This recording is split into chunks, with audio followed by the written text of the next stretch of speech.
ان کو ان کے اعمال کا بدلہ ملے گا اور تم کو تمہارے اعمال کا، اور جو عمل وہ کرتے تھے اس کی پرسش تم سے نہیں ہوگی، یعنی اس کے بارے میں تم سے نہیں پوچھا جائے گا۔ اب اس آیت میں کچھ لوگوں کی غلط فہمی دور کر دی گئی ہے، یعنی جب قومیں عملی طور پر پیچھے رہ جاتی ہیں تو پھر ان کی ایک عادت ہوتی ہے، اور وہ کیا ہوتی ہے کہ وہ اپنے نیک لوگوں کو، یعنی جو ان کے نیک لوگ گزر چکے ہوتے ہیں ان کو، انبیاء کرام کو، اور جو لوگ دین میں بڑے کام کر گئے ہوتے ہیں نا، ان سے نسبت کو ہی کافی سمجھنا شروع کر دیتے ہیں، ٹھیک ہے۔ اور پہلے لوگوں نے جو اعزاز محنت سے حاصل کیا ہوتا ہے نا، بعد والے اس کو نسبتوں اور دعووں سے حاصل کرنا چاہتے ہیں۔ یہ ایسے ہی ہے کہ کوئی شخص دنیا میں بڑا مالدار ہوتا ہے نا آج کل، تو آپ دیکھیں کہ جب جو کوئی مالدار شخص ہوتا ہے نا، اس کا دور سے دور کا رشتہ دار کہتا ہے یہ میرا رشتہ دار ہے۔ آج کل ہماری دنیا کا سٹیٹس ایسا ہو گیا ہوا ہے، یعنی کسی کو بھی پرکھنے کی یا کسی کی عزت کا معیار یہ ہو گیا ہوا ہے، جس کے پاس جتنی دولت ہوتی ہے اس کی اتنی زیادہ عزت ہوتی ہے، تو اس کا دور کا بھی رشتہ دار کہے گا یہ تو میرا جاننے والا ہے، ٹھیک ہے۔ اور اگر کوئی شخص جو ہے وہ غریب ہوگا تو اس کا پاس کا رشتہ دار بھی کہے گا میں اس کو نہیں جانتا، یعنی جس کے پاس کچھ نہیں ہوتا۔ اسی طرح یہ بات بھی ہے کہ بعض لوگ جو ہیں وہ یہ سمجھتے ہیں کہ ہمارے باپ دادا جو ہیں وہ بڑے نیک تھے، اور جیسے یہود کہتے تھے کہ ہم انبیاء کرام کی اولاد ہیں تو ہم بخشے جائیں گے، ٹھیک ہے۔ تو اب یہاں پہ وہی بات میں آپ کو بتا رہی ہوں کہ پہلے لوگوں نے تو محنت سے یہ حاصل کیا ہوتا ہے اعزاز، انہوں نے دین میں اپنی جان کھپائی ہوتی ہے، وقت لگایا ہوتا ہے، لیکن بعد والے کیا کرتے ہیں اس کو نسبتوں اور دعووں سے حاصل کرنا چاہتے ہیں، یعنی وہ چاہتے ہیں کہ ایسا ہو جائے۔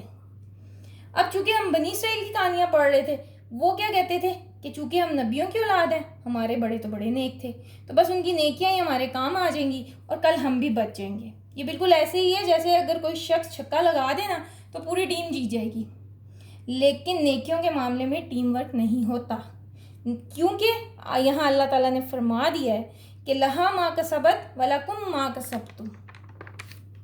اللہ رب العزت نے آپ کے اور میرے لیے اس دنیا میں انفرادی محاسبہ رکھا ہوا ہے، تو اس بات سے جو پہلی بات مجھے اور آپ کو سمجھ آتی ہے وہ یہ ہے کہ پچھلے لوگوں کی نیکیوں پر بھروسہ کرنے کے بجائے خود عمل کیا جائے۔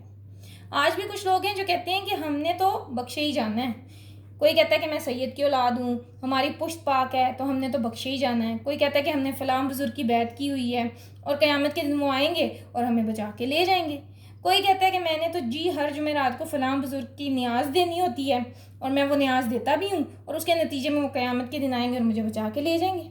ہے نا ایسا تصور ہمارے ملک میں؟ آپ اپنے ارد گرد نظر دوڑا کر دیکھیں تو یہ اسی کا جواب ہے، تلک امۃ قد خلت، وہ نیکیاں کر چکے، ٹھیک ہے، وہ کر چکے اور اپنی نیکیوں کو پا چکے۔ کچھ لوگ کہتے ہیں ہمارے بڑے لوگ بڑے نیک تھے، یا کچھ لوگ کہتے ہیں ہمارے والد صاحب حافظ تھے، یا ہماری نانیاں دادیاں جو وہ بڑا پردہ کرتی تھی۔ لیکن اب کیا ہوتا ہے، کچھ لوگ یہ سوچتے ہیں کہ کیونکہ ہمارے بڑوں کی نیکیاں جو ہیں وہ بہت زیادہ ہیں، وہ ہمارے بھی کام آ جائیں گی، بڑے جو ہیں وہ ہماری سفارش کر دیں گے، ان کے اعمال جو ہیں وہ ہمیں بخشوانے کے لیے کافی ہوں گے، تو اس لیے وہ ہمارے کام آ جائیں گے۔ تو جان لیں کہ یہ ایک بات، نیک اعمال کے ثواب جو ہیں وہ ہوں یا برے اعمال کے گناہ، عام طور پر انسان جو نیکی کرتا ہے اس میں ماں باپ کا حصہ ہوتا ہے، اور اگر ماں باپ کی اچھی تربیت ہو، ٹھیک ہے، ماں باپ نے اچھی تربیت کی کوشش کی ہو، اور اس کے علاوہ ان کی زندگی میں بھی اور ان کے مرنے کے بعد بھی اگر کوئی ان کا بچہ نیکی کرتا ہے تو اللہ تعالیٰ ماں باپ کو اس میں حصہ دیتے ہیں، کیونکہ استاد جو ہیں وہ بھی علم سکھاتے ہیں ان کو، ان کی جو ہے وہ کہہ لیں کہ کیا اس کو کہتے ہیں مورل جو ہے ان کی گروتھ جو ہے وہ بچوں کی وہی کرتے ہیں، ٹھیک ہے۔ تو اس کی وجہ سے جو نیک عمل بچے نے اگر استاد سے سیکھا ہوا ہے تو اس کا اجر اس کے استاد کو بھی ملے گا، ٹھیک ہے، وہ چاہے دین کا علم ہو چاہے وہ دنیا کا علم ہو۔ لیکن دنیا کے علم کے بارے میں بھی اگر وہ ترقی کرتا ہے تو آپ دیکھیں اکثر لوگ جو کہتے ہیں کہ ہم تو فلانے ٹیچر سے پڑھے ہوئے ہیں، بہت لائق جو لوگ ہوتے ہیں نا وہ اکثر اپنی انٹرویوز وغیرہ دیں تو اس میں یہ بات کر دیتے ہیں، ٹھیک ہے۔ یا آپ یہ دیکھ لیں یہ گنگا رام ہاسپٹل، یہ سارے ہاسپٹلز، یہ ان لوگوں نے چیریٹیاں کی ہوئی ہیں، چاہے یہ بے دین ہے لیکن ان کے نام آج بھی زندہ ہے کیونکہ انہوں نے عمل دنیا میں کیے تھے۔ یہ مشرک تھے، ان کا آخرت میں کوئی حصہ نہیں ہے، دنیا ختم ہونے کے ساتھ ان کے عمل بھی ختم ہو جائیں گے، ان کا یہ حصہ بھی ختم ہو جائے گا، تو ان کا نام جو ہے وہ دنیا میں ہی زندہ ہے، آخرت میں ان لوگوں کا جو انجام ہے، کیونکہ یہ مشرک ہیں، یہ کلمہ گو نہیں تھے، تو اللہ تعالیٰ نے مشرک کی کسی صورت بخشش نہیں کرنی، وہ جہنم میں ہی جائے گا، ٹھیک ہے۔ بہرحال ہم اپنی بات پہ آتے ہیں کہ انسان جو نیک عمل کرتا ہے اگر اس کے ماں باپ نے اس کی اچھی تربیت کی ہو تو اس کا اجر اس کے ماں باپ کو بھی ملتا ہے. ہر وہ شخص جو میرا یا آپ کا نیکی کے کام میں معاون بن رہا ہوگا اس کو بھی حصہ مل جاتا ہے. لیکن میں نیکی چھوڑ دوں تو میرے پچھلوں کا حصہ ختم. ٹھیک ہے نا. اچھا ایک بات اور, اگر ماں باپ نے کوشش نہیں کی اور بچوں کی دنیا ہی بناتے رہے ہیں تو اس کے بچوں کا گناہ اس کے ماں باپ کی قبروں میں جائے گا. ایک روایت کہہ لیں آپ کہ ایک شخص دنیا میں سے جب جائے گا نا تو قبر میں اس کا برزخ کا معاملہ درمیانہ ہوگا, مگر ایک دم اس کو عذاب ہونا شروع ہو جائے گا. وہ پوچھے گا کہ اللہ تعالیٰ یہ کیا ہوا؟ کہا جائے گا یہ تیرے بچے کے گناہ ہیں, تیرے بچے نے گناہ کرنے شروع کر دیے ہیں, تو تیرے بچے کے اس گناہ کی وجہ سے تیری قبر کی تکلیف آ گئی. ٹھیک ہے. کچھ کی قبر کا معاملہ جو ہے وہ ٹھیک ہوگا, حشر میں پکڑ ہوگی. کچھ کا اپوزٹ بھی ہوگا. ایک شخص کا آتا ہے کہ اگر کہ قبر میں تھا تو عذاب تھا, ایک دم عذاب روک لیا گیا, تو اس نے اللہ تعالیٰ سے پوچھا کہ اللہ تعالیٰ یہ کیا ہوا؟ تو اللہ تعالیٰ نے فرمایا کہ آج تیرے بچے نے قرآن پڑھنا شروع کر دیا ہے. تو یاد رکھیں کہ آپ اور میں, ہم سب نے اپنے ایمان اور اپنے عمل کے جواب دینے ہیں, کوئی کسی کا جواب دہ نہیں ہوگا.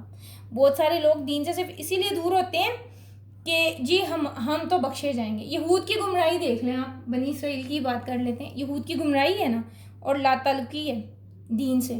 ان کے اسباب میں سب سے بڑا سبب یہی تھا کہ وہ ایمان اور عمل کو نجات کا ذریعہ سمجھنے کے بجائے نسل اور نسب کو بنیاد سمجھتے تھے اس بات کی.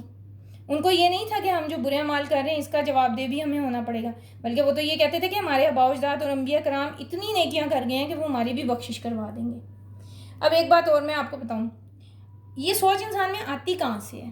آپ نے اکثر سنا ہوگا کہ لوگ کہتے ہیں کہ ہمارے باپ دادا تو اتنا مال جائیداد کما کر گئے ہیں کہ نسلیں کھا سکتی ہیں, 7 نسلیں کھا سکتی ہیں بیٹھ کے. ٹھیک ہے. تو ایسا کبھی سنا ہے آپ نے؟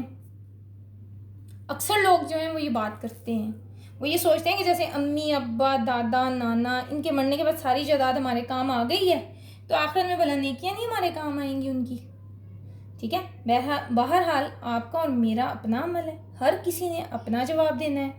وہاں نہ پیر کام آئے گا, نہ ماں کام آئے گی, نہ باپ کام آئے گا, ہر کسی نے اپنا جواب دینا ہے.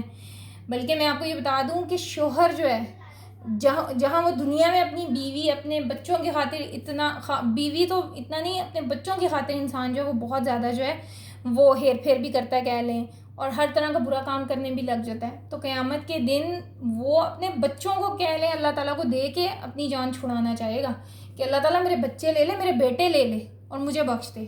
لیکن کسی نے کسی کے کام نہیں آنا. ہر کوئی ایک دوسرے سے نظریں چرائے گا کہ مجھ سے کوئی دوسرا شخص جو ہے میری کوئی نیکی نہ مانگ لے. ٹھیک ہے. تو اللہ تعالیٰ سے دعا ہے کہ اللہ تعالیٰ اپنی رحمتوں کے ساتھ ہمارا وہ وقت آسان کرے. اللہ تعالیٰ محشر میں ہمیں رسوا نہ کرے. اللہ تعالیٰ ہماری تمام برائیوں کو دنیا میں ہی دور کر دے اللہ تعالیٰ. اور اللہ تعالیٰ ہماری اولادوں کو ہمارے لیے بہترین صدقہ جاریہ بنا دے, ہمیں ہمارے ماں باپ کے لیے بہترین صدقہ جاریہ بنا دے. وما علینا الا البلاغ. آج ہم نے 2 آیات پڑھی ہیں. الحمدللہ ہمارا پہلا پارہ جو ہے نا وہ ختم ہو رہا ہے, تقریباً مکمل ہو رہا ہے. تو میری ایک آپ سے ریکویسٹ ہے کہ جو کوئی بھی یہ اس پارہ سن رہا ہے, یہ تو مجھے پتہ ہے کہ کوئی 1 منٹ سنتا ہے, کوئی 2 منٹ سنتا ہے. افسوس ہے اس بات پہ کہ ہمارے پاس 10 منٹ نہیں ہے کہ ہم اللہ کی کلام اللہ کا حکم سن سکیں. بہرحال تو اگر آپ لوگوں نے اس سے کچھ سیکھا ہے تو ضرور کمنٹس میں شیئر کیجیے گا, مجھے خوشی ہوگی اس سے. آپ کا قرآن سننے کا اور میرے ساتھ رہنے کا بہت شکریہ. جزاکم اللہ خیرن کثیرہ. اللہ سے دعا ہے کہ اللہ تعالیٰ آپ کو اس کا بہترین اجر دے. السلام علیکم ورحمۃ اللہ وبرکاتہ.